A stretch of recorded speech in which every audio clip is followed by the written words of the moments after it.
Bonjour à tous, j'étais l'invité de Pascal Praud sur CNews. Vous allez voir, un débat où on a parlé des contre-pouvoirs qui n'existent plus en France, notamment le Conseil constitutionnel. On a parlé de retraites aussi, bien sûr. On a parlé des propos de Macron sur la Chine, Donald Trump, etc. Est-ce qu'on peut le comparer à De Gaulle?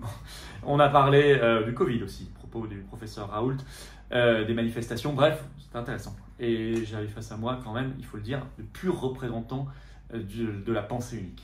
La pure pensée unique, mais je pense qu'il faut dire et faire les choses. Vous me direz ce que vous en pensez en commentaire. N'hésitez pas à partager cette vidéo et pour cela à vous abonner à cette chaîne YouTube. Vous appuyez sur s'abonner juste en dessous, c'est instantané, c'est gratuit et les vidéos circuleront mieux plus il y aura d'abonnés. C'est comme ça que ça fonctionne. Grand merci à ceux qui se sont abonnés à la chaîne récemment et à ceux qui vont le faire dans les minutes qui viennent. N'oubliez pas nos rendez-vous, ce vendredi 14 avril à 9 h à Paris, place du Palais Royal. Justement, on va faire pression sur le Conseil constitutionnel, on va montrer qu'on est là, parce que ce jour-là, il rend sa décision sur la réforme des retraites et sur le référendum d'initiative partagée. Je vous attends très nombreux. Par ailleurs, le 20 avril, jeudi soir, je suis dans le Pas-de-Calais pour le Tour de France de la Résistance. Il y a peut-être encore quelques places. Vous écrivez au référent 62, tout collé, sans accent, @les-patriotes.fr pour information et réservation. J'ai hâte de vous voir. Voilà. N'hésitez pas à continuer à signer la pétition nationale pour le Rassemblement des souverainistes. Elle cartonne. Elle est en lien sous la vidéo en description. Signez-la, partagez-la partout. C'est comme ça que ça doit se faire. Et puis je vous attends. Je vous attends, patriotes. Voilà. Ça, c'est la carte orange, la nouvelle carte orange. Elle est pour vous. Si vous êtes d'accord avec ce que j'ai dit dans l'émission sur CNews, si vous êtes d'accord avec ce projet d'avenir pour notre pays, de résurrection pour notre pays, de liberté, de souveraineté, de paix, il faut venir. Voilà. Il faut venir dans le plus grand mouvement anti-oligarchique de France, le plus grand mouvement souverainiste et de défense des libertés de France. Il vous attend. Ne remettez pas à demain, parce que l'oligarchie, elle attaque maintenant.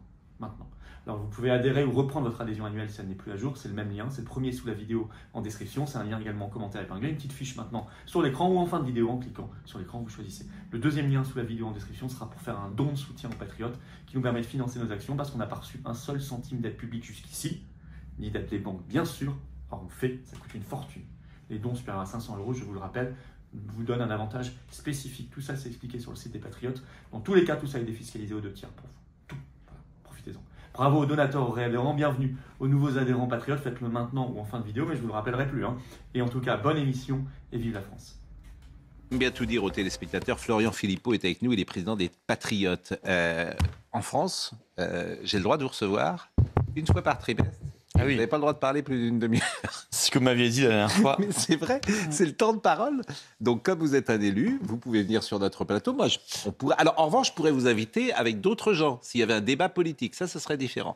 Mais si vous êtes avec des chroniqueurs comme ça, vous avez le droit qu'à une demi-heure, une fois par trimestre. Donc, vous êtes venu il y a un trimestre. Vous savez... bonjour. Bonjour. Et je dis bonjour, oui. C'est ce qu'on appelle la démocratie française. C'est des règles, il y a des règles. Manifester, il y a un moment, il va falloir quand même penser au droit de manifester, parce que quand tu casses tout en permanence, ça pose problème. Bon, vous manifestez tous les samedis. Non, mais nous, on manifeste, on casse rien. Qui est responsable de cette situation qui fait que les Français sont dans la rue en permanence, pas contents, très nombreux quand même? Parce qu'on peut pas... Je veux dire, la casse, c'est anecdotique dans les manifestations. Demandez aux commerçants. Mais c'est anecdotique. Mais il y a plein de commerçants qui sont dans les manifestations. Oui. Il y a plein de commerçants qui se sentent beaucoup plus attaqués par Macron que par les manifestants. Oui, mais là, c'est extrême gauche. Vous non, mais d'accord. C'est des casseurs. Mais je n'empêche que c'est anecdotique dans le mouvement social. Anecdotique. Et qui est responsable? Attendez, qui est responsable de cette situation? Qui bloque?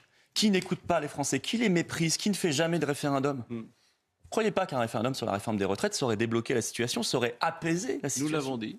Et ben moi, je le dis depuis le départ. Vous ne pensez pas qu'à un moment, les députés avaient la possibilité de faire cette motion de censure à 9 voix près, ça n'est pas passé, ça aurait apaisé la situation. Parce qu'on aurait remis les compteurs à zéro, on serait retourné au peuple. Nous l'avons dit. Donc je pense que la première responsabilité, c'est qu'on a un pouvoir complètement de plus en plus déconnecté, de plus en plus haineux vis-à-vis du peuple, qui brutalise, qui impose. Alors résultat, vous avez des gens qui essaient de se faire entendre, et puis vous avez des franges qui essaient de se faire entendre de manière beaucoup plus brutale, et ça, c'est pas acceptable.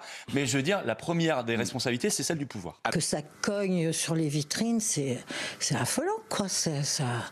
Et puis les gens désertent le centre-ville, et ça, c'est dramatique. C'est la première fois en 17 ans qu'on a fait 0 sur une journée de manifestation.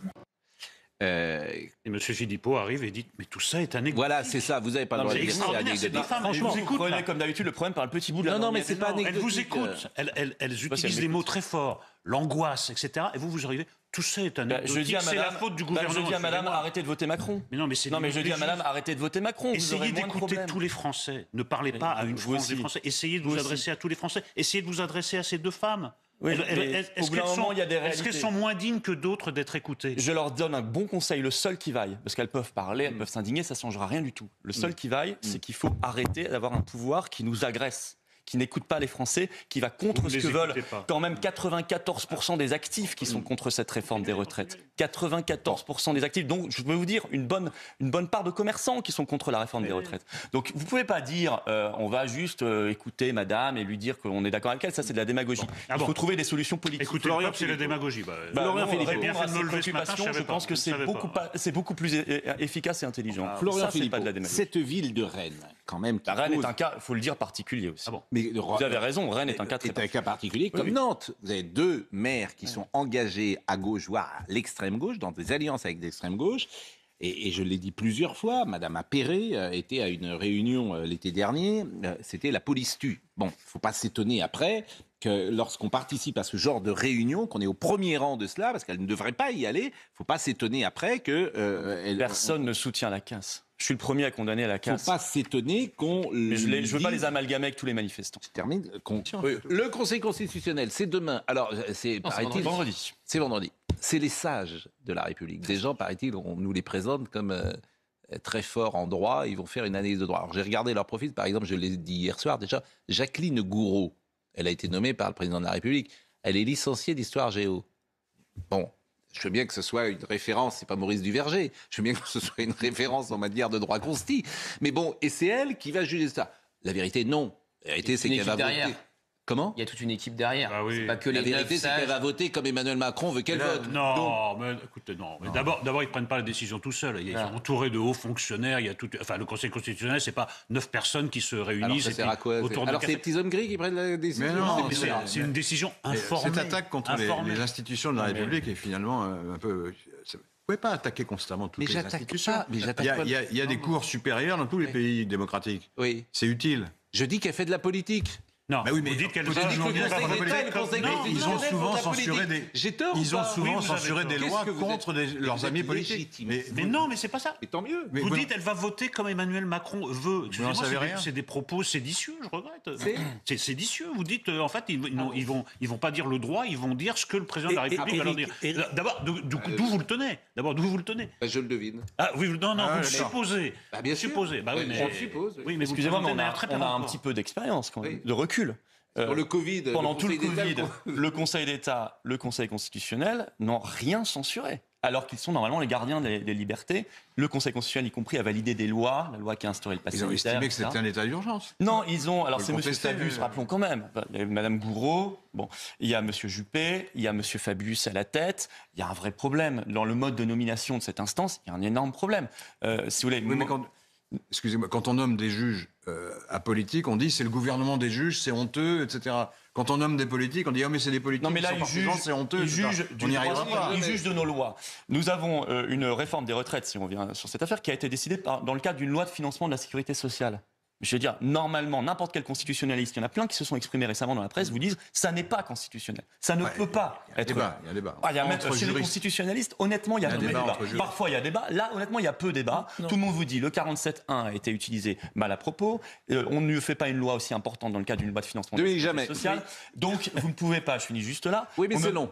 Non, c'est pas long, c'est important. Nous, on sera devant le Conseil constitutionnel, place du Palais Royal, vendredi. Vous parlez des manifestations, on va rien casser. Mais on sera là à 9h. Donc ceux qui veulent venir, place du Palais Royal, vendredi, ils viennent. Dominique Jamais. Moi, je voudrais juste... Non, je veux dire, Florian, à chaque... Moi, Dominique Jamais. Mais je vous parlerai tout à l'heure. Je dois juste donner une idée importante. Oui, il y a un point. Bon argument, c'est vrai. On va marquer un point. Mais c'est destruction. Mais le contre-argument, c'est qu'ils ont souvent pris des décisions qui ne correspondaient pas aux vœux du gouvernement. Mais quand ?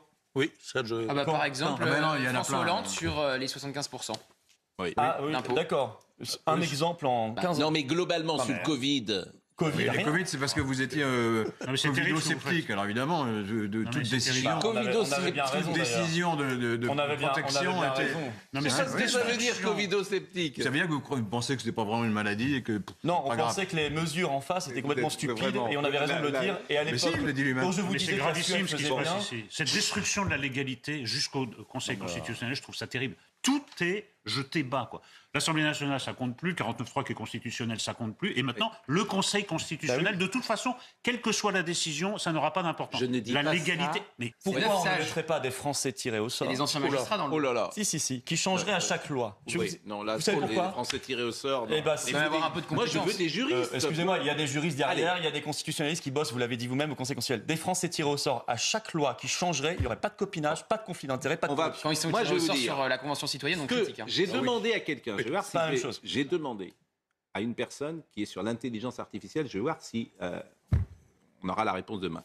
Je lui dis, voilà, que dirait ChatGPT-4 si je lui mets dans sa machine le Conseil constitutionnel et la loi qui vient d'être votée? Je mets tout dedans et je veux une analyse juridique précise. Voilà. Il n'y a que ça qui m'intéresse. Ça va servir à quoi? Quoi? Ça va servir à quoi? À moi. Quel bordel. Avoir un tirage au sort d'un côté, avoir un avis de l'autre. Laurent Geoffrin, Florian Philippot. Mais il est naturel de ne plus croire du tout à ces institutions. Excusez-moi, il est naturel de ne plus y croire. Nous avons du recul. On ne peut pas être dans la foi religieuse en disant c'est parce que c'est écrit le mot Conseil constitutionnel dans la Constitution, c'est forcément bien. Et non, c'est complètement un bout de souffle. Je conteste que ça soit forcément mal. Mais moi, je dis que c'est totalement un bout de souffle parce que moi, je me fonde sur l'expérience. Vous êtes dans la foi religieuse. Moi, je regarde ce qu'ils ont fait et pas fait. Et ils ont censuré des gens ils ont censuré une fois de leur bord. Allez voir des cours constitutionnels dans d'autres pays, y compris sur le Covid. Elles ont fait leur boulot.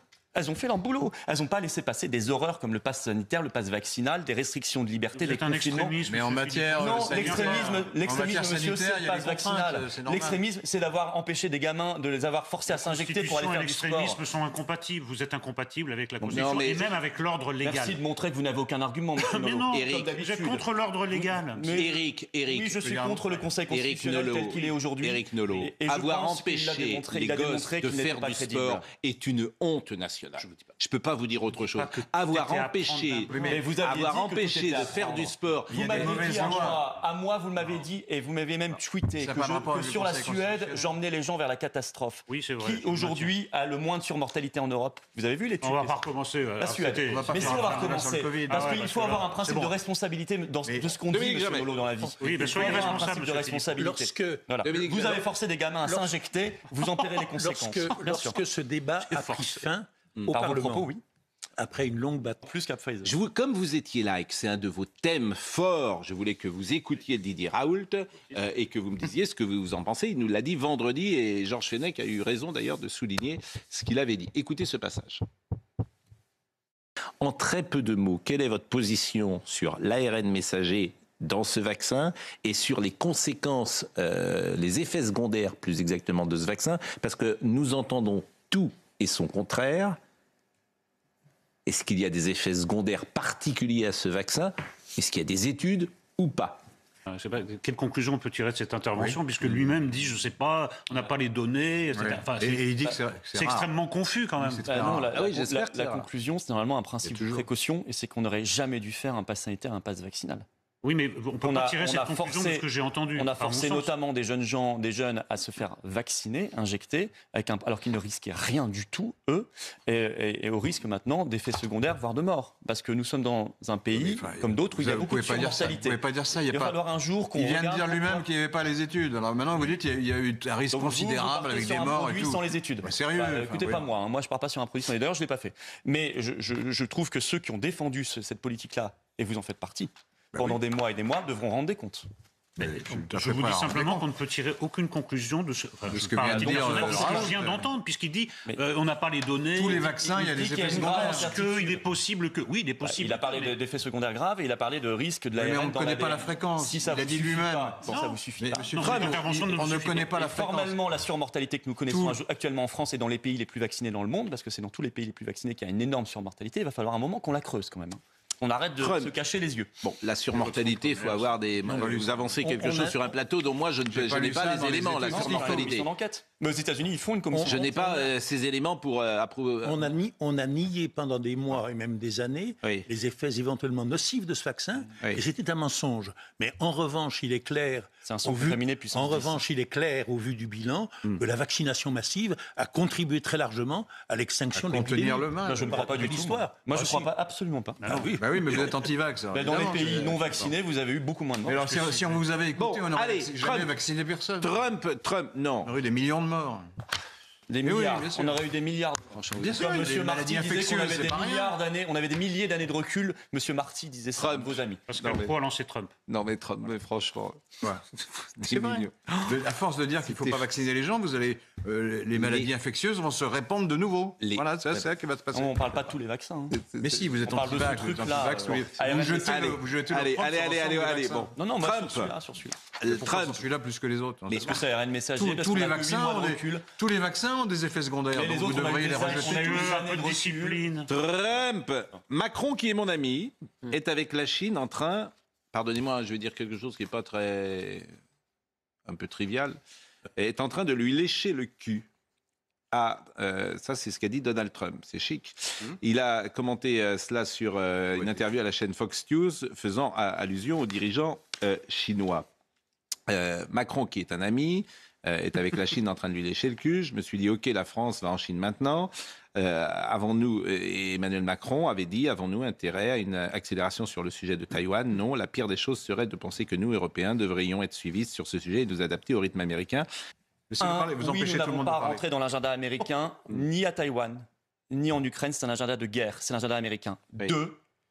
De Gaulle parlait de la France. Macron a dit l'Europe. Ça n'a rien à voir. Parce que l'Europe lui a répondu hier. L'Allemagne a dit non, nous on sera derrière les Américains. La Pologne a dit pareil. Les pays baltes aussi. Si on est enfermé dans l'Union européenne, on n'a pas de politique étrangère gaulliste. Si on est indépendant par le Frexit, on a une politique étrangère de non-alignement. Et non, monsieur Nolot, nous avons les moyens de nos ambitions. Ne croyez pas que c'est un petit pays. Bon, j'ai compris. Je suis obligé de vous libérer, si j'ose dire. Et voilà. Mais en revanche, évidemment, vous avez parfois des positions qu'on peut entendre sur il ne fallait pas vacciner tout le monde, mais je ne souhaiterais pas évidemment que votre discours anti-vax... J'ai pas un discours anti-vax. Alors c'est important. C'est terminé. Et vous le savez. Bon, j'ai un discours de liberté.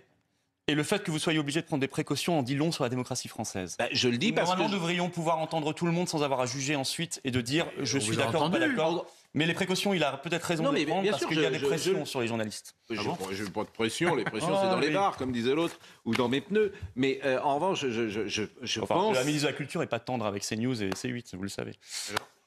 Et c'est anormal. Mais peu importe, là aussi, moi, vous savez, les gens qui parlent de notre émission, souvent, ils ne la voient pas. Ouais, je sais. Donc, c'est un espace de liberté. C'est anormal que la ministre... C'est un espace de liberté, dont vous êtes d'ailleurs la preuve. Et moi, il y a des positions sur lesquelles je peux entendre ce que vous dites, et notamment sur cette folie d'avoir vacciné tout le monde, et notamment les gosses de 15 ans. Mais il ne faudrait pas que ce discours apparaisse comme, d'une manière générale, comme anti-vax. C'est terminé. Est-ce qu'on peut Non, s'il vous plaît, c'est terminé. Autrement, soyez... Ah là là, vous êtes pire que... c'est toujours le dernier mot, et le dernier mot, et on a 3 minutes de retard. La pause.